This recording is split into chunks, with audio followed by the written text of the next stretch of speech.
In the Icelandic film Woman at War, we're introduced to Halla, Halldóra Gerhardsdóttir, as not just an environmental activist, but as an anarchistic terrorist, as she destroys power lines in protest against Iceland's cozying up to Chinese interests to invest in more industrial production. She's intrepid, she's clever, and she's able to elude the government forces who want to find her. Hvað var þyrlan að gera þarna?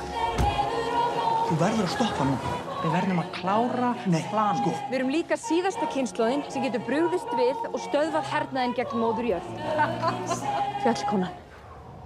But then Halla gets news that her long wait for adoption has borne fruit. There's a 4-year-old Ukrainian girl whose family has been decimated by the war, who needs a family. Halla's in imminent danger of being incarcerated. Her substitute adopter is her twin sister Asa, a devoted yoga instructor who, however, is planning on going into retreat for 2 years. Now, there's a surreal element to the film with musicians appearing in many scenes. David Thor Jonsson, who scores the film, being part of the ensemble with Ukrainian folk singers and a 3-person band with French horn and drums and either piano or accordion. It's a strange element to introduce in what could be just a thriller, but somehow it works.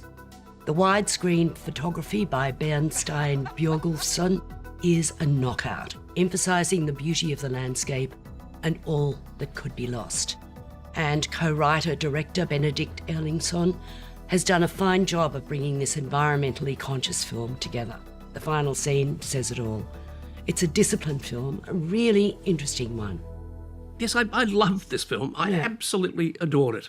I was completely flabbergasted by it, surprised by it, and seduced by it. It's so interesting on so many levels. Yeah. And the performance by this woman is just extraordinary. I gather somewhere it was released the same week as Wonder Woman, and she's like sort of an alternate Wonder Woman in a way. She's great. And the film does, at one level, make us think a lot about the extremes to which sort of environmental activism should go morally and ethically. Does she go too far or not? That's one of the interesting questions raised. But most of all, I enjoyed it because it's kind of like an Icelandic sort of fairy tale.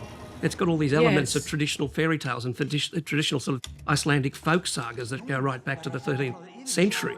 You've got the twin sister element. You've got the role of the earth itself as a major ingredient. It's lovely the way that when she's being chased by helicopters and cops and dogs or whatever, she becomes one with the earth. Yes. She burrows into the earth. It's got so many clever elements, and the use of the musicians is fabulous. Very kind of Brechtian in a way, in that they comment on the action and they, pre-shadow things that are about to happen, and sometimes they're just sort of kind of comically there, just being there. And she once or twice actually has eye contact with them, which takes us out of the film as well. Very clever movie, this film. Modest, but so full of ideas. And it's interesting that she is just really a very ordinary woman.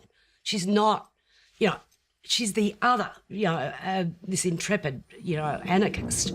But, in real life, she's sort of ultra-conservative in a lot of ways. Ultra-conservative middle-class woman, yes.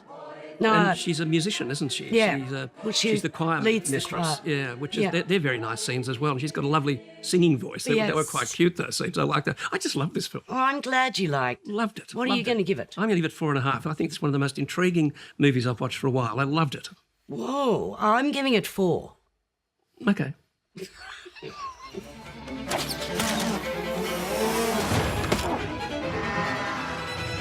Núna ertu með athygli heimsins.